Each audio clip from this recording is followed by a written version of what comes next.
Bonjour à tous.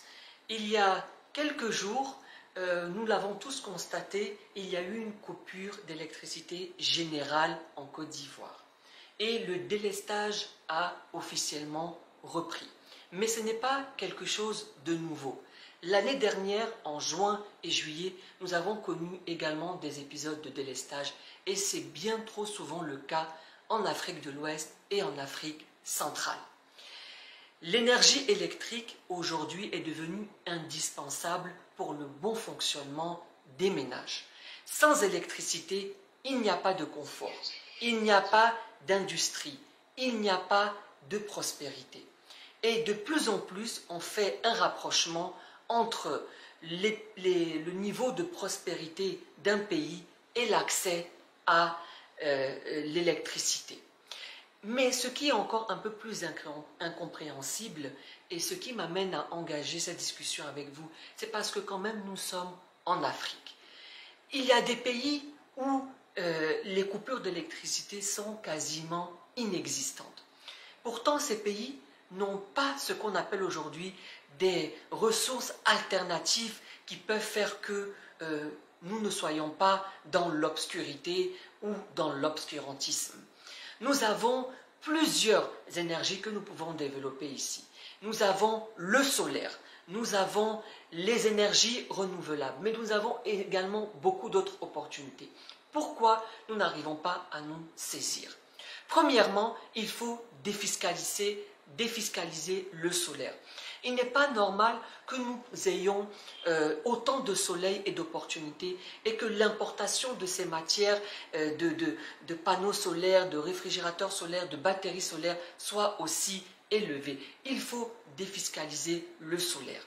Mais il faut aussi également que de plus en plus d'entrepreneurs, des jeunes entrepreneurs qui vont généralement dans leur ville ou village, au lieu de faire des maquis ou bien des hôtels, qu'ils pensent à s'investir dans des petites centrales électriques. Un exemple, au lieu de prendre par exemple de faire un champ de cacao, on peut faire un champ d'énergie de panneaux solaires, un champ d'éoliennes, et puis à son niveau de pouvoir distribuer du courant dans sa communauté. C'est ce qu'il faut faire.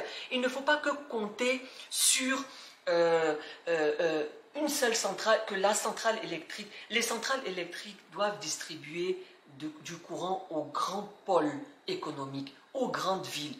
Et puis dans les villes intermédiaires, dans les champs, dans nos petits villages, il faut que les gens entreprennent dans la distribution d'énergie électrique. Vous savez, même les déchets que nous avons, les montagnes de déchets que l'on retrouve, peuvent produire de l'électricité. Mais il faut que les gens s'intéressent. Si on prend l'exemple du Sénégal, allez-y voir la société civile et l'entrepreneuriat au Sénégal. Ils sont bien avancés dans l'énergie solaire parce qu'ils se sont formés. Ils ont voulu apprendre. Chez nous ici, on veut toujours faire des hôtels, on veut construire, on veut faire ça. Non, pensons à l'électricité parce que sans l'électricité, il n'y a pas de développement, il n'y a pas d'ouverture au monde.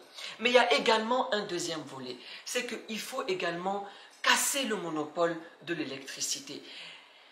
L'État ne doit pas avoir de ressources de chasse gardées, mais de gestion stratégique de ressources. Et la gestion stratégique de ressources passe aussi par le fait d'avoir que l'électricité arrive à tous. C'est une mission de service public, mais ça ne veut pas dire que l'État doit se transformer en distributeur et garder des monopoles d'État.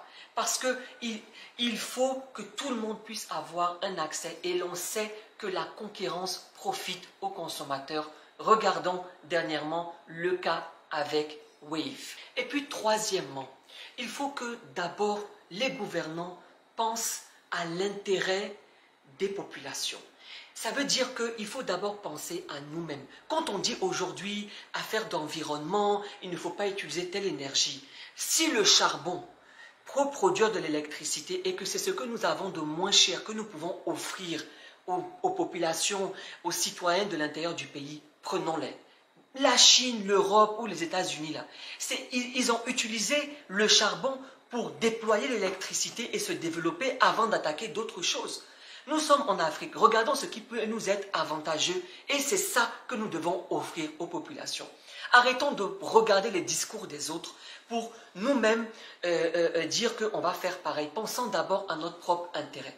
Est-ce que vous savez que c'est le pétrole également qui a développé les États-Unis? Mais avant, il n'y avait pas de nouvelles techniques, de nouvelles technologies qui permettaient de puiser. C'est à coups de pioche que les Américains ont creusé les puits de pétrole et qui se sont développés. Donc, j'appelle parce que toutes les intelligences qui se retrouvent dans ce pays-là, quand ils veulent développer quelque chose, quand ils veulent avoir de l'électricité, ils doivent être ingénieux.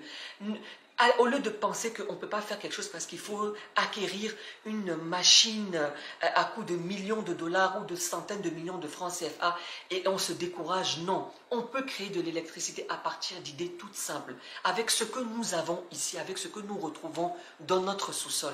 Mais déployons notre intelligence. Et c'est toujours la même rhétorique. Au lieu de chercher à aller faire le buzz, au lieu de chercher à aller s'asseoir en attendant que les autres font les choses à notre place, non, nous pouvons créer les choses. Il n'est pas normal que nous, en Afrique, avec tous les potentiels que nous n'avons pas d'électricité, que nous nous retrouvons avec des situations de délestage. Non, nous pouvons trouver les ressources. Arrêtons de compter que sur l'État ou que tout ça. C'est vrai, il faut parler pour casser le monopole. C'est vrai, il faut défiscaliser le solaire. Ça, c'est une volonté politique également qui l'accompagne. Mais à votre niveau, vous pouvez aussi faire les choses. Quand vous partez entreprendre, quand vous voulez entreprendre, arrêtez de faire la même chose partout. Hôtel, restaurant, maquis, pressing.